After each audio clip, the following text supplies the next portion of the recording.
Fizioterapia po gjen gjithnjë e më shumë hapësirë në trajtimin e njësër probleme shëndetësore. Kjo degë e mjekësisë fokusohet në rehabilitimin dhe përmirësimin e lëvizjes, funksionimit dhe cilësisë së jetës së pacientëve. Fizioterapisti Gerald Gorari thosë se problematikat janë nga më të ndryshmet dhe variojnë sipas moshës së pacientit. Pjesa më e madhe janë pacientët cilët kanë një jetë sedentare, por sot duke vënë re qëndrimet e gjata para kompjuterit, si që janë ekonomistët ose një shofer që bën udhëtimet e gjata, kryesisht zonat të cilat preken janë zonat cervikale, pra e qafës dhe zona lumbare e mezit.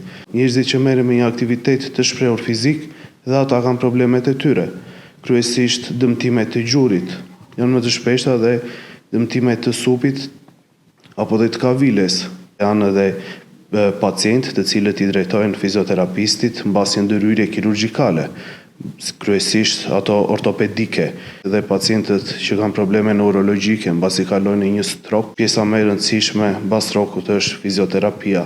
Skolioza është një ndër sëmundjet e cila po rrezikon shëndetin tek moshat e vogla, ndaj sipas fizioterapistit duhet treguar një kujdes i shtuar tek fëmijët. Janë problemet posturale, siç është kifoza dhe skolioza. E rëndësishme është t'i diagnostikojmë në kohën e dur, sepse të gjitha trajtohen. Për të ruajtur një shëndet të mirë, mjeku rekomandon ushtrimin e aktivitetit fizik.